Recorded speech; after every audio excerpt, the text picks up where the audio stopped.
Hai, jadi kali ini aku akan membahas mengenai kasusnya Isabella Guzman. Mungkin kalian tahu kasus ini karena kasus ini tuh viral di media sosial, terutama TikTok dan Instagram. Nah, kasus ini viral ketika seorang anak yang bernama Isabella Guzman ini yang waktu itu berumur 18 tahun sedang mengikuti sebuah persidangan. Namun, kejanggalan terjadi ketika sikap dan raut muka yang ditunjukkan oleh Isabella Guzman ini bukannya ada rasa penyesalan, tetapi seperti kayak rasa bercanda gitu loh. Di persidangan kok bercanda kayak gitu. Nah, sebenarnya itu kasusnya sudah lama di tahun 2013. Namun karena netizen Indonesia ini penasaran, sebenarnya ada apa sih yang terjadi dengan Isabella Guzman, akhirnya viral lagi gitu. Nah, sebelum kalian nonton video ini, sebaiknya kalian subscribe dulu. Karena dengan subscribe kalian tuh membantu aku dalam mengembangkan channel ini supaya lebih baik lagi, terus juga bisa menghibur kalian. Kalian boleh banget komen di bawah kalau kalian mempunyai informasi lebih mengenai Isabella Guzman atau kalian ada request video untuk aku. Terus juga kalian follow Instagram aku di Ainun Tahira ya. Nah, yang paling penting adalah kalian harus menge-share video ini karena video ini tuh merupakan pembelajaran bagi kita supaya tidak mengulangi kejadian yang dilakukan oleh Isabella Guzman. Jadi kita bisa mengambil pesan moral yang dilakukan oleh Isabella Guzman gitu.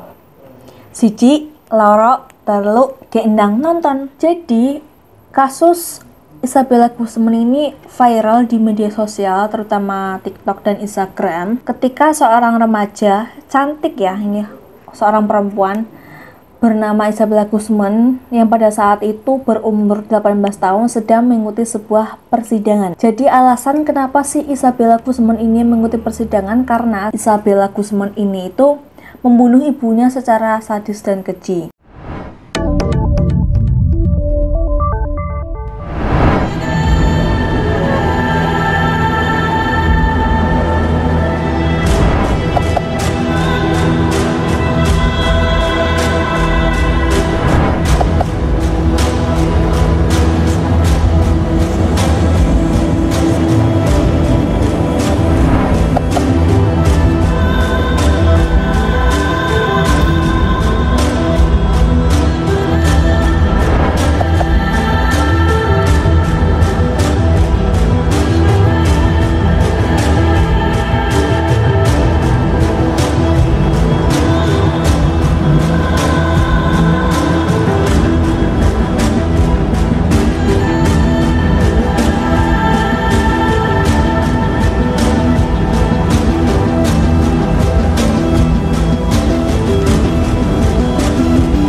Kasus Isabella Guzman ini merupakan kasus di tahun 2013, jadi baru viral di Indonesia ya Agustus 2020 karena perlakuan atau sikap yang ditunjukkan oleh Isabella Guzman di persidangan itu ada kejanggalan. Jadi raut muka bahkan sikap yang ditunjukkan Isabella Guzman di persidangan ini itu tidak menunjukkan adanya rasa bersalah, namun kayak rasa bercanda, kayak nantang gitu loh. Oke, kalau di tahun 2020 berarti si Isabella Guzman ini sudah berumur 25 tahun dan sampai sekarang Isabella Guzman ini masih berada di rumah sakit kejiwaan. Oke, kita masuk ke dalam alur kejadiannya.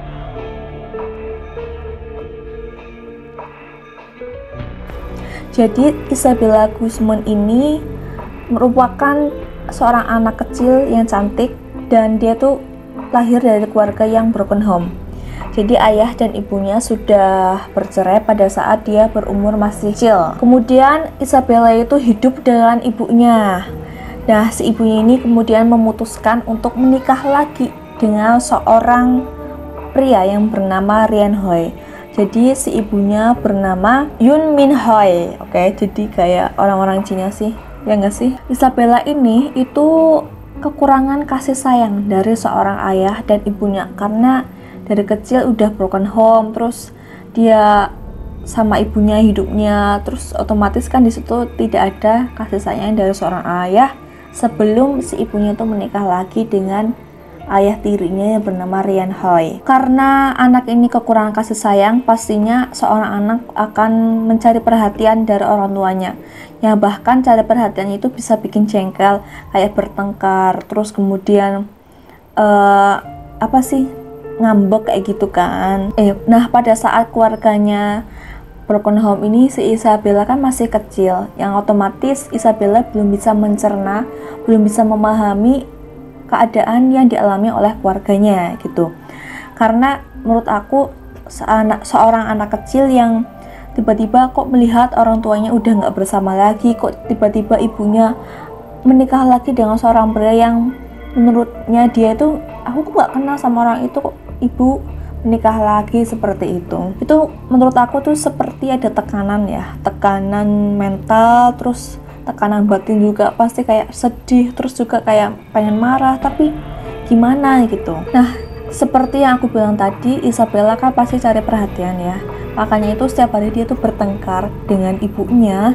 Bahkan si ayah tirinya itu setiap hari melihat kayak ini anak sama ibu kok bertengkar terus gitu. Semakin hari pertengkarannya semakin hebat, dan akhirnya ibunya mengetahui kalau si Isabella ini mengalami gangguan kejiwaan, mengalami tekanan mental. Nah karena pertengkaran yang dialami oleh ibu dan Isabella itu bukan menyangkut permasalahan yang besar, tapi menyangkut permasalahan yang sepele, terus menyangkut permasalahan yang halu-halu gitu. Nah ketika si ibu ini mengetahui si Isabella mengalami gangguan kejiwaan, bukannya langsung membawanya ke psikolog, tapi ibunya itu mendiamkan Isabella tumbuh dengan keadaan gangguan kejiwaan atau tekanan mental gitu ya.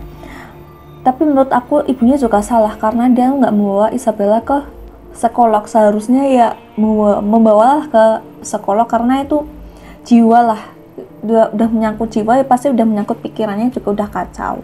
Nah kasus ini udah memanas ya, dan sampai ke puncaknya pada tahun 2013, yaitu pada tanggal 27 Agustus 2013, yang pada saat itu ibunya itu menerima email dari Isabella, dan email ini berisi sebuah ancaman. Email itu berisikan kau akan menebusnya. Jadi si Isabella itu mengancam kepada ibunya, karena ibunya itu harus membayar kesedihannya, kemudian membayar sakit kejiwaannya ini yang selama ini dia rasakan seperti itu. Nah karena ibunya kayak ngerasa seperti diancam oleh anaknya sendiri, dan pastinya seorang ibu pasti takut ya kalau diancam oleh anaknya sendiri. Akhirnya dia tuh menelpon 911 atau polisi Amerika untuk datang ke rumahnya pada hari itu juga, pada tanggal 27 Agustus 2013. Nah, akhirnya polisi datang ke rumah dan melihat Isabella itu kayak beraktivitas seperti biasa.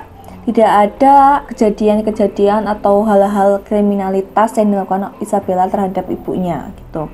Karena polisi menganggap bahwa keadaan Isabella itu tidak ada tanda-tanda kriminalitas, akhirnya polisi pergi dan menasihati kepada ibunya bahwa permasalahan ancaman ini sebenarnya itu bentuk dari cari perhatiannya anak kepada orang tua, karena anaknya itu merasa adanya kurang kasih sayang seperti itu.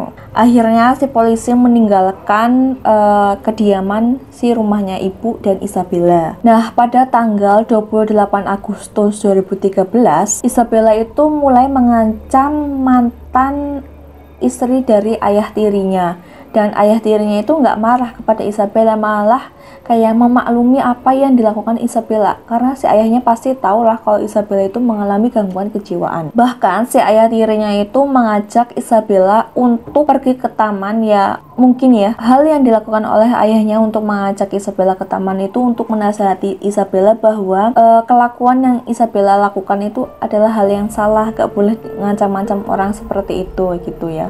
Ya kayak nasehatin anak-anak secara baik-baik kayak gitu. Nah pada saat ayah menasehati Isabella ini, si Isabellanya itu kayak menyimak dengan baik, kayak mendengarkan, kayak iya ya nanti aku nggak akan ngulangi lagi kayak gitu ya. Nah si ayah beranggapan bahwa si Isabella itu udah nurut, udah manut lah sama si ayahnya gitu kan, nggak akan mengulangi hal yang sama seperti itu. Bahkan si ayahnya udah menganggap Isabella itu udah baikan gitu.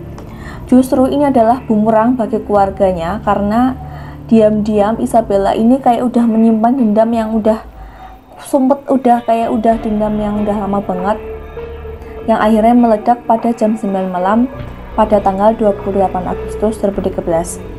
Jadi pada saat itu ibunya yang baru pulang kerja pada pukul 9 malam, ibunya langsung menuju lantai 2, langsung berberes, langsung mandi gitu ya. Nah, pada saat mandi, ibunya kemudian berteriak memanggil ayah tirinya. Kemudian ayah tirinya ke atas. Ayah tirinya kemudian menggedor-gedor si pintunya, tapi pintunya udah dikunci dari dalam. Nah, tak disangka ayahnya melihat ada darah segar yang mengalir dari bawah pintu kamar mandi. Ayahnya beranggapan bahwa si ibunya Isabella ini pasti telah terjadi sesuatu yang mungkin menurutnya kejadian itu adalah kejadian yang sangat keji, karena sudah ada darah yang mengalir dari pintu kamar mandi. Kemudian ayahnya itu langsung menelpon 911 atau polisi Amerika di lantai 1, dan dia mengabarkan bahwa ibu dan anaknya sedang bertengkar hebat di kamar mandi dan dikunci dari dalam, sehingga saya tidak bisa mendobraknya dari luar.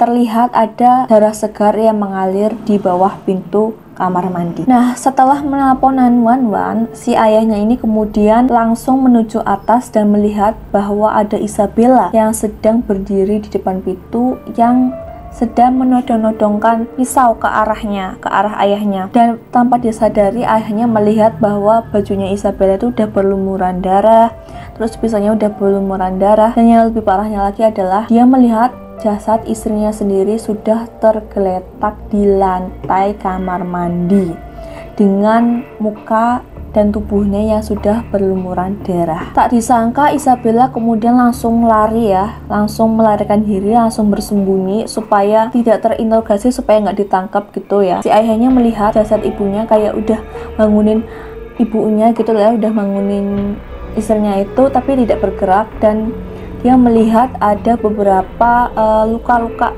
tusukan di leher dan mukanya, dan dia melihat ada stick baseball. Jadi kemungkinan si Isabella ini membunuh ibunya menggunakan pisau dan juga stick baseball. Kemudian tibalah polisi 911 ke tempat rumah mereka, dan polisi melihat ada jasad seorang wanita yang sudah terbujur kaku di lantai yang sudah berlumuran darah. Kemudian ibunya langsung diotopsi dan si polisi langsung mencari si Isabella. Jadi ibu Isabella yang bernama Yun Min Hoi ini meninggal pada pukul 10.02 malam. Nah, hasil autopsi mengatakan bahwa si ibu Isabella ini sudah terdapat 48 tusukan di bagian wajah dan juga 31 tusukan di bagian leher. Sampai wajah dari si ibu Isabella ini tidak dapat dikenali karena saking banyaknya tusukan. Nah, karena si polisi ini sedang mencari Isabella yang tengah kabur setelah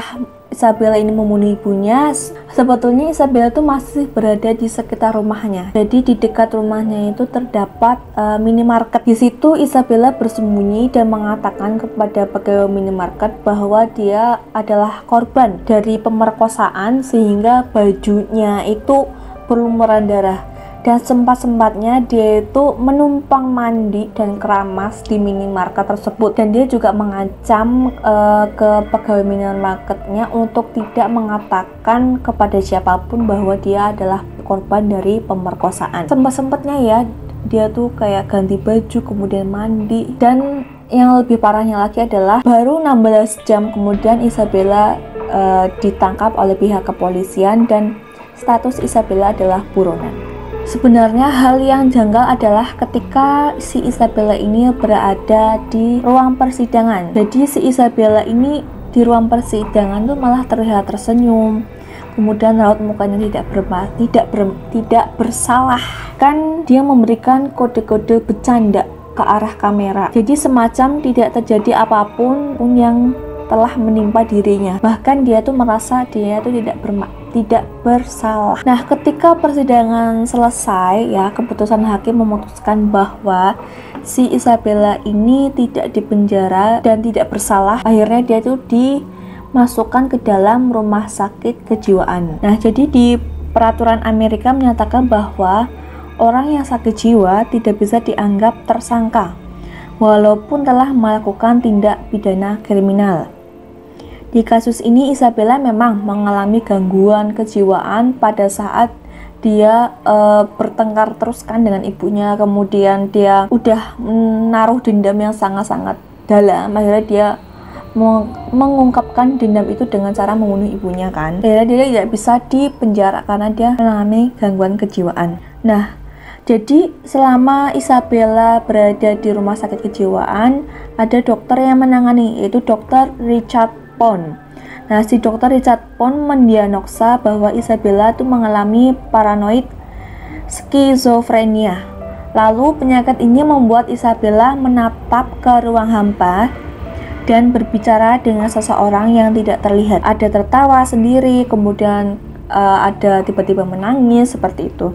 Nah, dokter mengatakan bahwa yang dia bunuh, yang Isabella bunuh itu bukan ibunya, melainkan sosok lain. Jadi Isabella itu kayak berhalusinasi bahwa ibunya yang sebenarnya itu bernama Cecilia, dan dia yakini untuk dibunuh untuk menyelamatkan dunia. Jadi ini khayalan banget kan. Dan dokter juga mengatakan bahwa Isabella akan tetap di rumah sakit sampai dia sembuh, sehingga tidak menjadi ancaman bagi lingkungan dan dirinya sendiri. Analisisku, kenapa sih kok bisa pengadilan si Amerika itu tidak memutuskan bahwa si Isabella itu tidak bersalah dan tidak dipenjara, bahkan langsung dimasukkan ke rumah sakit jiwa.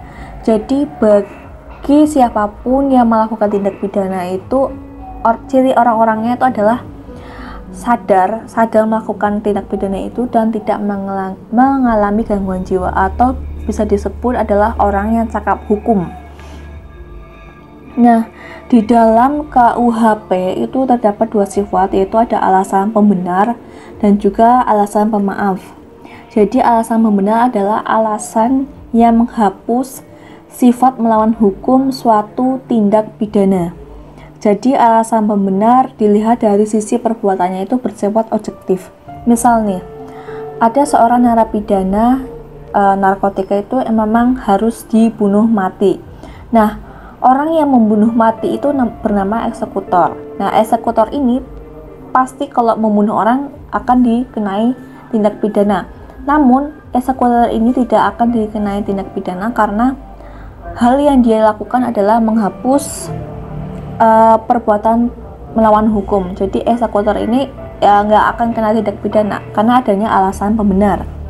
Kemudian yang kedua adalah alasan pemaaf, yaitu alasan yang menghapus kesalahan dari si pelaku suatu tindak pidana sedangkan perbuatannya tetap melawan hukum. Kayak tadi kasusnya Isabella. Isabella memang membunuh ibunya, tapi setelah diselidiki ternyata Isabella itu mengalami gangguan kejiwaan sehingga tidak bisa disalahkan, terus tidak bisa dipenjara, sehingga dia dimasukkan ke dalam rumah sakit jiwa, seperti itu. Hakim yang memutuskan bahwa Isabella tidak bersalah dan tidak dimasukkan ke dalam penjara itu terdapat dalam pasal 44 KUHP.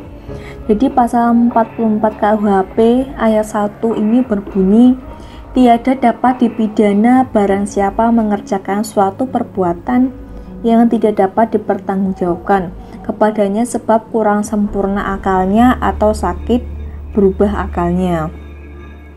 Kemudian pasal 44 ayat 2 yaitu jika nyata perbuatan itu tidak dapat dipertanggungjawabkan kepadanya sebab kurang sempurna akalnya atau sakit berubah akal, maka dapatlah hakim memerintahkan memasukkan dia ke rumah sakit jiwa selama-lamanya 1 tahun untuk diperiksa.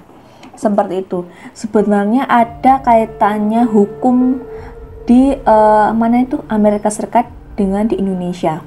Itu ada sejarahnya lah intinya gitu. Dan hal yang perlu kita garis bawahi adalah di sini kita tidak bisa menyalahkan siapapun, pihak manapun, termasuk orang tuanya Isabella, karena di sini posisinya Isabella itu masih kecil dan belum bisa memahami keadaan keluarganya yang broken home, kemudian menikah lagi seperti itu.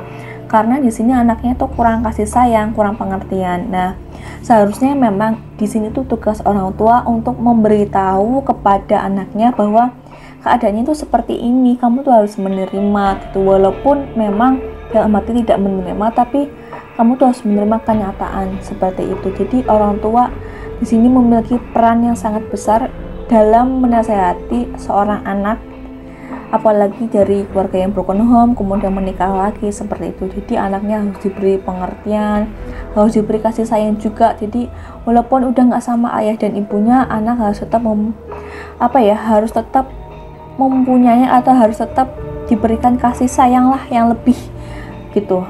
Soalnya pasti ada trauma lah, pasti ada kesenggol lah itunya, kejiwaannya. Di sini nggak boleh menyalahkan ibunya dan orang tuanya juga sih, tapi introspeksi diri aja bagi diri sendiri maupun orang lain seperti itu. Nah, itu dulu penjelasan dari aku mengenai Isabella Guzman yang aku lihat dari sudut pandang hukum di Indonesia. Karena Isabella Guzman ini merupakan salah satu dari kasus beribu-ribu kasus yang ada di Indonesia, karena kasus ini juga pasti pernah terjadi di Indonesia menurut aku ya.